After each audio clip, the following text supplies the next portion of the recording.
ตอนที่สองดอกบัวคือใครในขณะนั่งแนวรถของคุณภูสิตาเพื่อกำลังจะไปบัว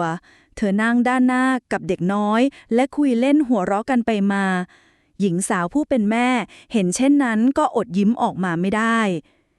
ในขณะขับรถเธอย้อนกลับไปคิดว่าที่ผ่านมาอาทิตย์เองก็มาบ้านเธอออกจะบ่อยมาชวนจ๋าเล่นด้วยซื้อขนมของเล่นมาให้แต่เธอไม่มีทีท่าว่าจะเล่นด้วยเลยสักครั้งแต่กับบัวที่เพิ่งรู้จักกันเพียงไม่ถึง1 วันกลับสนิทกันเหมือนรู้จักกันมานานเด็กคนนี้ดูเป็นกันเองจังจ๋าถึงชอบเธอพึมพำในใจเลยหอพักหนูแล้วค่ะคุณบัวพูดขึ้นในขณะที่คุณภูสิตาขับรถเลยหอพักเธอไปได้สักระยะเอ้าขอโทษทีฉันไม่ทันสังเกตภูสิตาสะดุ้งขึ้นเล็กน้อยด้วยความตกใจเพราะมัวแต่คิดอะไรเพลินๆพร้อมกับยูเทิร์นกลับทันทีเมื่อรถได้มาจอดหน้าหอพักเป็นที่เรียบร้อยแล้วบัวจึงหันไปทางคนขับเพื่อพูดบางอย่างขอบคุณนะคะที่มาส่งถึงที่เลยถ้าคุณไม่ว่าอะไรหนูขอไปรับจ๋าทานไอศครีมทุกเย็นได้มิคะเด็กน้อยได้ยินเช่นนั้นเธอก็หันไปทางคุณแม่ด้วยสายตาอ้อนวอนทำตาปริบๆอย่างน่าเอ็นดูไม่ต้องบอกก็รู้ว่าเธออยากไปกับบัวขนาดไหนภูสิตาเห็นว่าบัวสามารถดูแลลูกสาวเธอได้ทั้งพาไปทำแผลพามาส่งบ้านและอีกอย่างน้องจ๋าก็ดูจะชอบบัวมากเธอจึงไว้ใจหญิงสาวไปด้วยได้สิแค่อย่ากลับค่ำเหมือนคืนนี้นะคุณภูสิตาปลอบอ้อแล้วจะไม่เสียเวลาเรียนของเธอหรอภูสิตาหันมาถามอีกครั้งด้วยความสงสัยเรื่องนั้นไม่เป็นไรเลยค่ะช่วงนี้มีเรียนไม่ค่อยเยอะพอใกล้จะจบแล้วใกล้จบอยู่2 ปีแล้วค่ะเพราะต้องขายของหลายที่เธอหัวเราะแห้งๆกลบเกลื่อนความเหน็ดเหนื่อยเมื่อนึกถึงช่วงเวลาที่ต้องขนของไปตั้งแผงหรือแม้แต่ตอนหาตลาดอีกทั้งยังต้องไปเรียนให้ทันเวลาอ้าวขายหลายที่แล้วแต่ทำไมถึงอยากไปขายหน้าสภาอีกล่ะเธอถามด้วยความอยากรู้ก็หน้าสภาทำเลดีมากคนสัญจรผ่านไปมาเยอะค่ะถ้าได้ที่ตรงนั้นแค่ที่เดียวหนูก็อยู่ได้แล้วถึงจะเหนื่อยเพิ่มขึ้นแต่ก็คุ้มบัวตอบกลับด้วยความจริงใจงั้นหนูขอตัวก่อนนะคะสวัสดีค่ะหญิงสาวพยักหน้าตอบทันใดนั้นบัวยกมือไหว้ขอบคุณเธออีกครั้งก่อนจะเดินลงจากรถไปทันทีหลังจากที่บัวลงจากรถไปแล้วเด็กน้อยได้เลื่อนกระจกรถลงพร้อมตะโกนบอกเธอท่ามกลางผู้คนเพียงน้อยนิดที่เดินเข้าออกประตูหอพักพรุ่งนี้เจอกันนะคะพี่บัวหญิงสาวพยักหน้าพร้อมยิ้มตอบเจอกันนะเด็กน้อยเช้าวันศุกร์บัวตื่นเช้าตรู่เธอยังไม่ลืมว่าวันนี้ทางรัฐสภาจะเปิดรับสมัครร้านค้าเป็นวันสุดท้ายหญิงสาวจึงรีบจัดแจงตนเองอาบน้ำแต่งตัวเพื่อจะไปที่มหาวิทยาลัยก่อนเพื่อแวะไปเอาแนวข้อสอบซ่อมจากรุ่นน้องคนสนิทที่เรียนด้วยกันบัวนั่งรถเมล์มาถึงมหาวิทยาลัยก่อนที่จะเดินไปยังคลาสเรียนทันทีและได้เจอสปายกับขวัญยืนอยู่หน้าห้องเรียนสปายหยาแอนขวัญหยาบัวทักทายด้วยน้ำเสียงร่าเริงไปกินอะไรมาเนี่ยพี่บัวทำไมดูอารมณ์ดีขวัญถามกลับด้วยความแปลกใจก็มื้อวานน่ะฉันได้เจอคนสำคัญด้วยนะแถมได้ไปบ้านเขาด้วยน่ะใครอะสปายเงยหน้าถามทันทีที่ได้ยินเช่นนั้นคุณภูสิตาไงขวัญใจพ่อค้าแม่ค้าไงล่ะหญิงสาวรุ่นพี่ตอบด้วยน้ำเสียงโอ้อวดเพื่อหวังให้ทั้งสองอิจฉาเล่นๆแต่ทั้งคู่กลับไม่เชื่อสปายส่ายศีรษะไปมาพร้อมกับกรอกตามองบนไปกันใหญ่ละพี่สาวฉันเจอในฝันอีกละสิท้าสงสัยจะเครียดเรื่องสมัครร้านค้าแน่ๆเลยแบบนี้เพ้อชัดๆบัวยิ้มแห้งๆเธอพูดไม่ออกเพราะหน้าแตกที่ทั้งคู่ไม่เชื่อและเห็นเป็นเรื่องตลกไปเสียอย่างนั้นพี่บัวนี่แนวข้อสอบค่ะหนูจดไว้หมดเลยนะทั้งวิธีคิดต่างๆพี่ลองอ่านดูสปายเองก็มองข้ามสิ่งที่บัวเล่าพร้อมกับยื่นแนวข้อสอบให้ก่อนที่จะเดินออกจากห้องไปพร้อมๆกับขวัญเพื่อเตรียมตัวเข้าเรียนต่อปล่อยให้บัวยืนงงอยู่คนเดียวแบบไม่รู้ตัว อะไรเนี่ยฉันพูดอะไรทำไมไม่มีใครเชื่อเลยนะเซ็งชะมัดบัวสายศีรษะพลางนึกตลกในใจเวลาผ่านไปสักระยะหนึ่งจนอาจารย์บอกเลิกคลาสในเวลา 10:15 นาทีวันนี้เลิกเรียนเร็วหน่อยเพราะอาจารย์ท่านมีธุระต่อเหล่านักศึกษาต่างก็ทยอยกันออกจากห้องพร้อมกับสปายและขวัญเองก็ได้แยกจากบัวจากตรงนั้นหลังจากที่บัวเดินออกจากห้องเธอจึงรีบเดินอย่างรวดเร็วเพื่อไปขายของหน้ามอก่อนเพราะตลาดตรงนี้จะมีแค่วันศุกร์เท่านั้นเธอคิดว่ายังไงตลาดก็ปิดเที่ยงแล้วค่อยรีบไปสมัครร้านค้าที่สภาต่อก็คงไม่เป็นไรขณะขายของหน้ามอขนมไหมจ้าน้องขนมดอกบัวเชื่อมอร่อยๆนะชิมดูได้จ้าบัวเรียกลูกค้าเสียงเจียวจ้าว4ค่ะแม่ค้าลูกค้าประจำท่านหนึ่งเข้ามาอุดหนุนโหวันนี้4เลยเหรอคะแสดงว่าอร่อยจังบัวแซวลูกค้านิดหน่อยอร่อยมากค่ะแฟนหนูชอบมากขอบใจจ้าแวะมาซื้อบ่อยๆนะบัวโน้มตัวลงขอบคุณพร้อมกับหยิบขนมใส่ถุงให้ลูกค้าและคิดเงินทันทีเวลา 12:00 น.ขณะที่ดอกบัวกำลังเก็บร้านอ้าวบัวไม่ไปลงสมัครร้านค้าที่สภาหรอป้าแม่ค้าที่เคยขายของหน้ามอประจำแวะเห็นบัวพอดีจึงถามไถ่กำลังจะไปพอดีเลยค่ะวันนี้รู้สึกพ่อค้าแม่ค้าหน้ามอน้อยนะคะปกตินี่เต็มเลยบัวเงยหน้าขึ้นตอบป้าด้วยน้ำเสียงสงสัยอ้าวหนูบัวยังไม่รู้หรอวันนี้ที่สภารับรายชื่อร้านค้าวันสุดท้ายแล้วนะตั้งแต่ 8 โมงเช้าถึงเที่ยงแล้วพ่อค้าแม่ค้าคงไปอยู่ที่โน่นกันหมดนี่ป้าก็เพิ่งกลับมาคนแน่นมากป้าแม่ค้าตอบปนกับบ่นไปด้วยบัวที่กำลังเก็บของเงยหน้าขึ้นอีกครั้งเธอมองไปยังป้าคนดังกล่าวด้วยสีหน้าตกใจเฮ้ออะไรนะคะป้าถึงเที่ยงหรอคะใช่จ้าบัวได้ยินอย่างนั้นจึงรีบเอาของไปไว้ในโรงเก็บของสำหรับแม่ค้าและนั่งแท็กซี่ไปอย่างรีบเร่งแต่เมื่อไปถึงทุกอย่างกลับว่างเปล่าโต๊ะยาวที่เคยตั้งเต็มพื้นที่ตรงนั้นเพื่อรับสมัครร้านค้าไม่มีอยู่แล้วเหลือแค่แม่บ้านที่กำลังทำความสะอาดใบไม้แห้งด้านนอกอยู่เท่านั้นป้าคะป้าที่เขารับสมัครร้านค้ากันอยู่ตรงไหนคะป้าทำความสะอาดคนดังกล่าวอ๋อเขาเสร็จไปตั้งแต่เที่ยงแล้วจ้ะหนูป้าตอบใบหน้าเรียบเฉยก่อนจะหันไปกวาดต่อหญิงสาวได้ยินเช่นนั้นถึงกับเข่าสุดลงเล็กน้อยด้วยความชะล่าใจทำให้มาไม่ทันเวลาเธอไปนั่งอยู่ข้างๆเสาที่อยู่ใกล้ๆกับประตูสภาพลางบ่นกลด่าตัวเองโอกาสมาถึงขนาดนี้ดันพลาดอีกแล้วรอมาตั้งนานไม่น่าเลยหญิงสาวน้ำตาคลอพร้อมกอดเข่าสุบพงอยู่ตรงนั้นในช่วงเวลาที่ร้อนจัดบ่ายกว่าเธอนั่งอยู่ตรงที่แสงแดดส่องมาหาแต่เธอกลับไม่รู้สึกร้อนเลยสักนิดบัวนั่งอยู่ที่เดิมจนถึงเย็นทันใดนั้นเองผู้คนในสภาก็เริ่มทยอยเดินออกมาจากห้องประชุมหญิงสาวที่มีท่าทางหมดความหวังรีบเงยหน้าขึ้นด้วยความตกใจเพราะเธอคิดว่าทุกคนกลับกันไปหมดแล้วและคนที่เธอต้องเผชิญหน้าเป็นคนแรกก็คือธินกรหัวหน้าพรรคฝั่งคุณนิพานั่นเองมาทำอะไรที่นี่ครับใช่แม่ค้าที่มาลงทะเบียนร้านค้าหรือเปล่าธินกรเอ่ยถามอย่างมีมิตรไมตรีใช่ค่ะ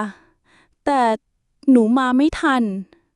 บัวก้มหน้าลงตอบพร้อมน้ำตาที่กำลังจะไหลเธอบีบมือตัวเองแน่นเพราะเสียใจที่พลาดโอกาสครั้งสุดท้ายไปรู้ว่าเวลามีจำกัดแต่ก็ยังมาเอาป่านนี้นะกลับไปเถอะจ้ะนั่งตรงนี้ขวางทางคนอื่นเขานิพาที่เพิ่งเดินเข้ามาเร็วพอที่จะได้ยินคนทั้งสองพูดคุยกันเธอจึงพูดแทรกขึ้นเชิงรำคาญเรากับว่าบัวไปขวางทางเธอเสียอย่างนั้นทั้งที่ทางเดินก็มีออกจะเยอะแยะค่ะ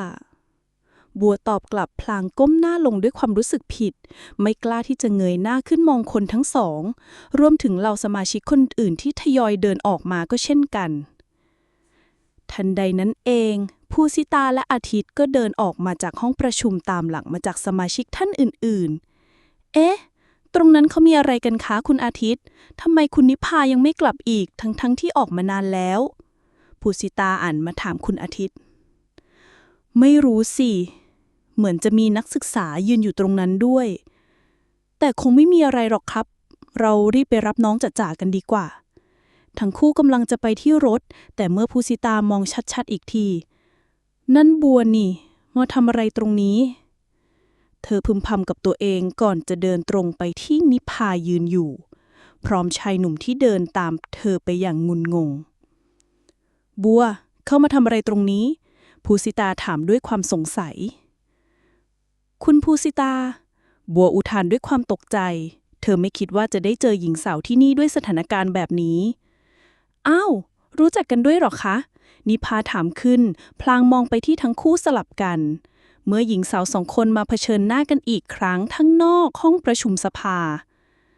นั้นสามารถเรียกความสนใจจากสมาชิกคนอื่นๆให้หันมามองกันเป็นสายตาเดียวกันรู้จักโดยบังเอิญนะจ๊ะภูสิตาตอบสั้นแล้วหันไปทางดอกบัวต่อเธอลงทะเบียนร้านเขาเสร็จแล้วใช่ไหมบัวกำลังจะอ้าปากแต่นิพาแทรกขึ้นเสียก่อนเธอมาไม่ทันนะจ๊ะก็คงต้องเสียโอกาสไปแต่ถึงจะมาทันก็ไม่รู้จะได้รับคัดเลือกหรือเปล่าเพราะคนที่มาลงทะเบียนก็ออกจะเยอะแยะนิพาพูดน้ำเสียงดูถูกพร้อมเบะปากไปทางหญิงสาวที่ยืนก้มหน้าหงอยอยู่เท่านั้นเธอได้แต่ก้มหน้ารับความจริงไหนๆก็อุตส่าห์มาแล้วลงชื่อเอาไว้ก่อนสิจะได้ไม่เสียเที่ยวภูสิตายื่นกระดาษรายชื่อกับปากกาให้ด้วยความหวังดีแต่นิพาชิ่งรับเอาไว้ก่อนไม่ได้นะคะคุณภูสิตาถ้าทำแบบนั้นเด็กมันจะเคยตัวมาสายไปเรื่อยๆถ้าแม่ค้าพ่อค้าคนอื่นๆรู้จะไม่พอใจเอานะนิพาขานเสียงแข็งถ้าอย่างนั้นก็เปิดรอบชดเชยพรุ่งนี้อีกวันสิคะเพราะถึงยังไงเราก็ยังไม่ตัดสินใจว่าจะให้ร้านไหนมาลง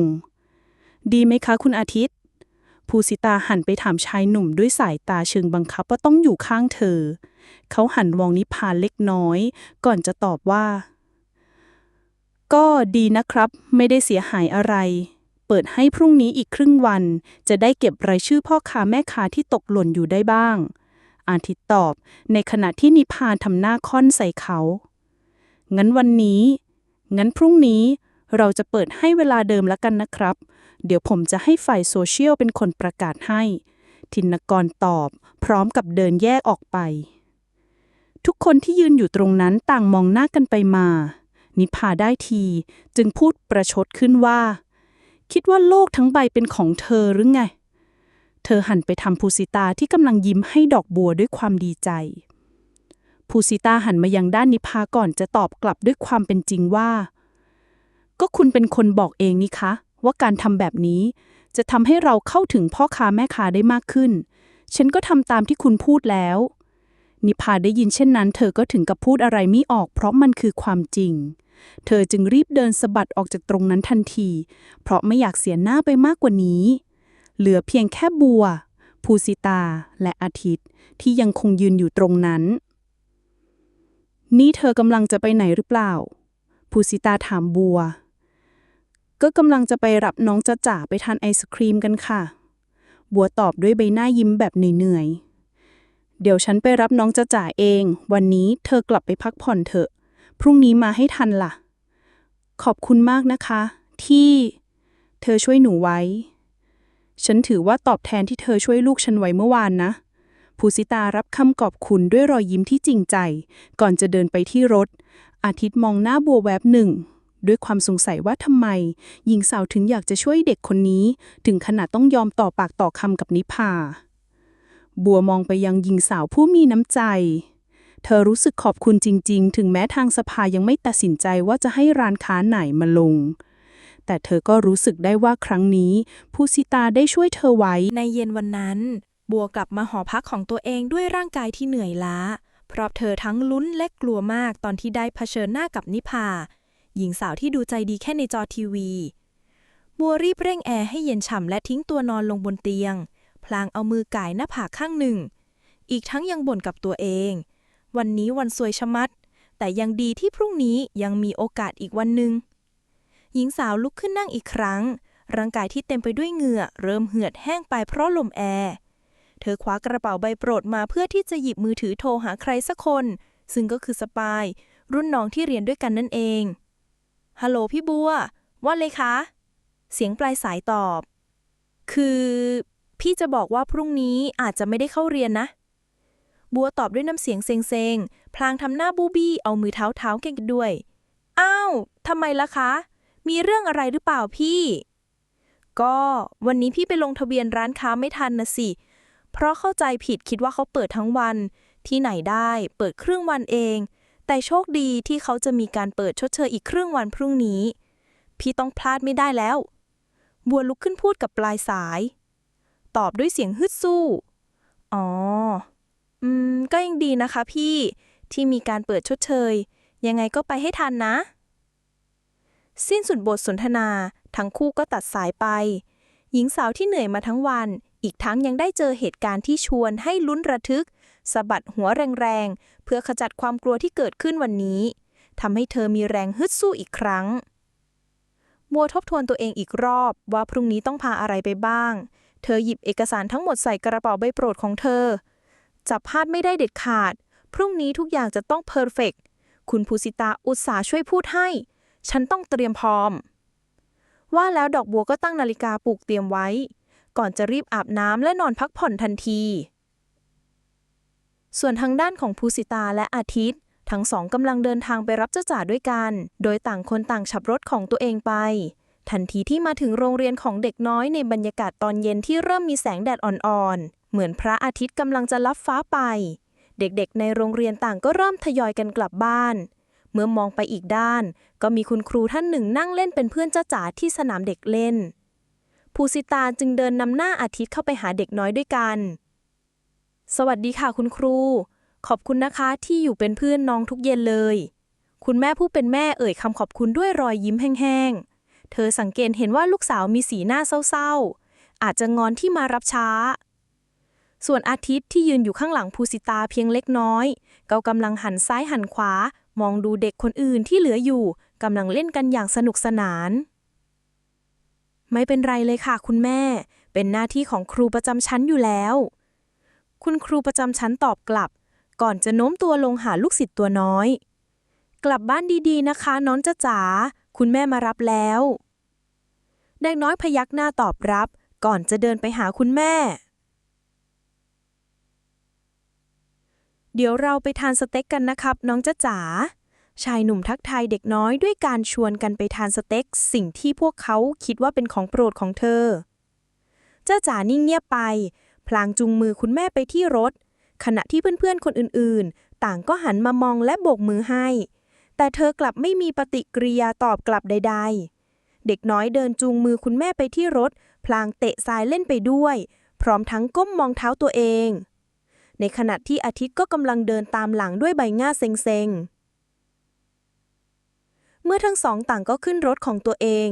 ชายหนุ่มซึ่งเป็นคนจ่ายได้ขับรถนำหน้าไปก่อนส่วนภูสิตาและลูกสาวที่นั่งอยู่ในรถแอร์เย็นฉ่ำต่างก็เงียบสนิทไม่มีแม้แต่เสียงพูดคุยกันหญิงสาวที่กำลังขับรถตามอาทิตย์อย่างช้าๆเธอเหลือบหันไปมองลูกสาวแวบหนึ่งที่กำลังนั่งก้มมองมือตัวเองไม่พูดไม่จาเลยสักนิดซึ่งอยู่ในชุดนักเรียนที่สะอาด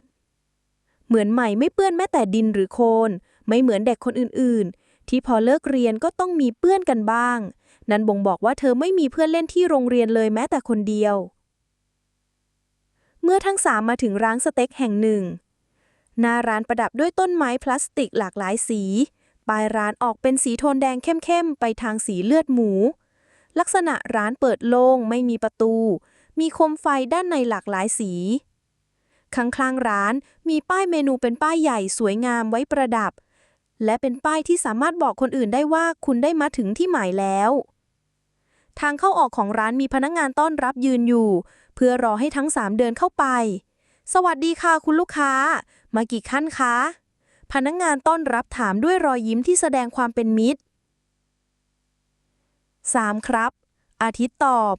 จากนั้นพนักงานต้อนรับได้พาทั้ง3ไปยังโต๊ะที่อยู่ใกล้เคาน์เตอร์ขนาดยาวกว้างนั่งได้พอดีสำหรับ3คนประดับด้วยแจกันดอกไม้สวยงามหุงหญิงคู่เป็นแม่นั่งตรงข้างชายหนุ่มและให้ลูกสาวนั่งลงข้างๆเธอทันใดนั้นเองพนักงานก็หยิบเมนูให้ทั้ง3คนเลือกในเวลาต่อมาวันนี้มีเซตพิเศษสำหรับครอบครัวนะคะคุณลูกค้าต้องการรับไหมคะภูสิตาหยิบเมนูดังกล่าวขึ้นมาดูท่าทางน่าอร่อยมันคือเซตสเต็กหนูชิ้น2จานที่ประดับด้วยผักกาดแก้วขนมปังปิ้งครึ่งซีกไส้กรอก1ชิ้นและเฟรนช์ฟรายอีก3ชิ้นใหญ่อีกทั้งยังมีสลัดทูน่าอีก1จานเอาแบบไหนดีครับน้องจ๊ะจ๋าเอาแบบที่พี่เขาแนะนำไหมอาทิตย์โน้มตัวเข้าไปหาเด็กน้อยและพร้อมกับถามด้วยน้ำเสียงเอ็นดูแต่จ๊ะจ๋ากลับสายหน้าพร้อมชี้ไปที่รูปสเต็กปลาจานหนึ่งนั่นทำให้อาทิตย์หุบยิ้มทันทีของน้องเป็นสเต็กปลานะคะส่วนของฉันเอาเป็นสเต็กหมูและกันแล้วคุณอาทิตย์ล่ะคะภูสิตาสั่งอาหารให้ลูกสาวพร้อมกับหันไปทางชายหนุ่มผมเอาเหมือนคุณละกันสเต็กหมูนะอาทิตย์ตอบพร้อมกับหันไปหาพนักงาน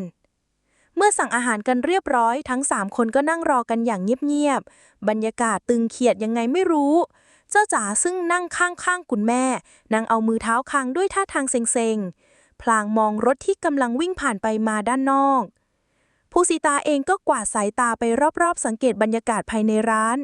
ตัวร้านตกแต่งสวยดี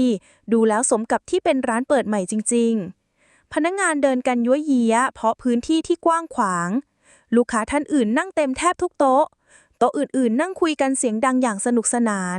แต่เมื่อมองกลับมาที่โต๊ะของตัวเองส่วนคุณอาทิตย์เองเขากำลังมองไปยังเคาน์เตอร์เพื่อเฝ้ารออาหารท่ามกลางความเงียบพักหนึ่งอาหารได้มาเสิร์ฟที่โต๊ะภายในเวลาไม่นานมากนักของคุณลูกค้าได้แล้วค่ะมีสเต็กหมู2สเต็กปลา1นะคะพนักงานเสิร์ฟทวนรายการอาหารด้วยน้ำเสียงไพเราะครับอาทิตย์ตอบรับเครื่องดื่มอะไรดีคะเมื่อได้ยินพนักงานถามเช่นนั้นเขาหันไปทางหญิงสาวเพียงครู่หนึ่งก็ต้องหันกลับมาเพราะปกติเธอทั้งสองจะดื่มน้ำเปล่ากันขอน้ำเปล่า3ที่ครับในขณะที่ทั้ง3นั่งทานอาหารกันอยู่นั้นท่ามกลางความเงียบและความอึดอัดไม่มีแม้แต่เสียงพูดคุยใดๆเกิดขึ้นจู่ๆอาทิตย์ก็ชวนภูสิตาพูดคุยเพื่อทำลายความเงียบงันที่เกิดขึ้นอ๋อคุณภูสิตาครับเรื่องที่คุยกับเด็กคนนั้นเมื่อเย็นที่เธอช่วยน้องจัดจ่าไว้เรื่องอะไรเหรอครับหญิงสาววางช้อนซ่อมลงและเงยหน้าขึ้นมองชายหนุ่มในขณะที่จัดจ่านั่งทานอยู่เงียบๆพอดีคืนที่น้องจัดจ่ากลับบ้านช้าเป็นเพราะโดนเด็กคนนั้นเดินชนเข้านะคะก็เลยพาไปทำแผลก่อนแถมยังพาไปทานไอศครีมอีกแล้วมาส่งถึงบ้านเลยดูจัดจ่าก็ชอบเขามากด้วยหญิงสาวผู้เป็นแม่ตอบพลางหันมายิ้มและลูบหัวลูกสาวตัวน้อยเบาๆชายหนุ่มได้ยินเช่นนั้นเขาถึงกับเผยใบหน้าขี้สงสัยออกมา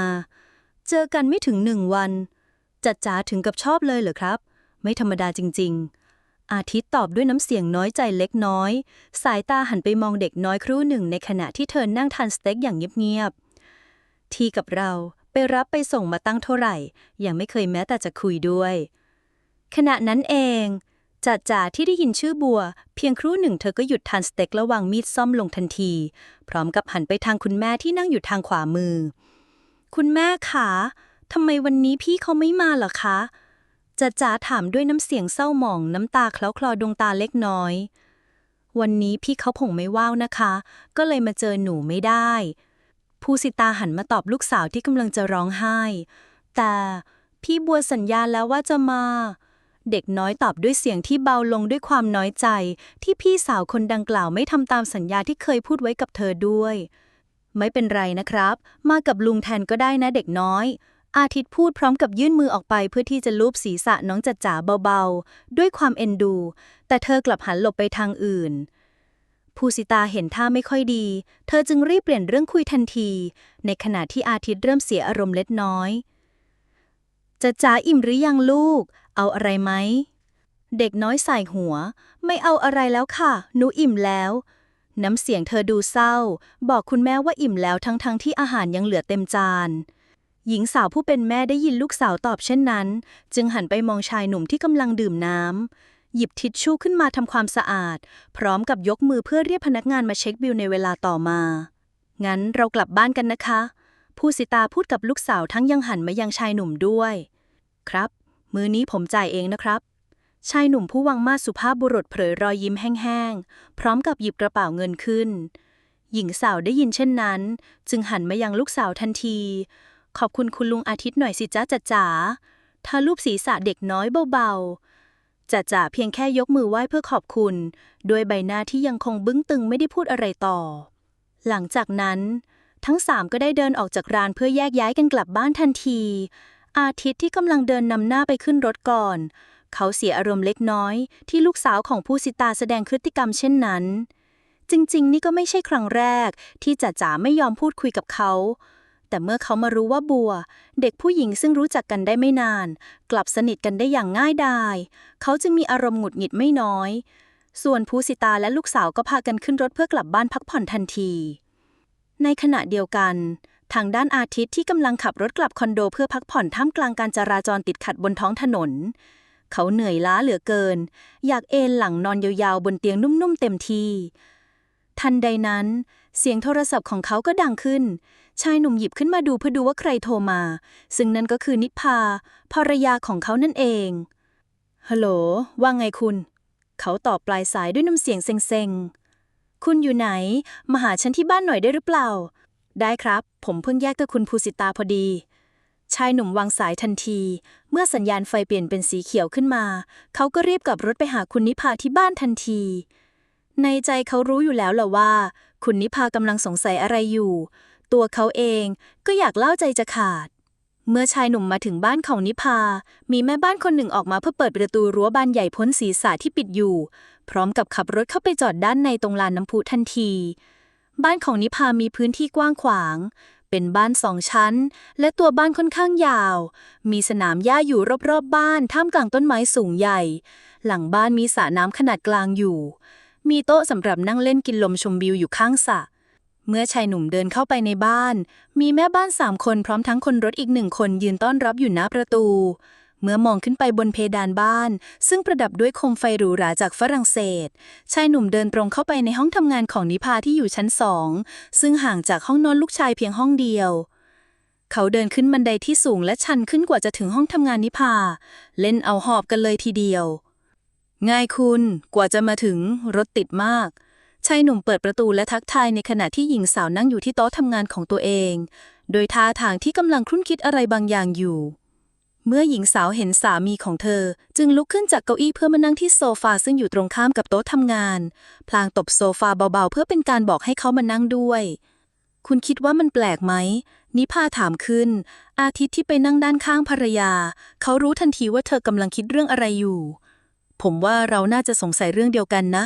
คุณกำลังสงสัยใช่ไหมว่าทำไมคุณภูสิตาถึงดูอยากจะช่วยเด็กคนนั้นขนาดนั้น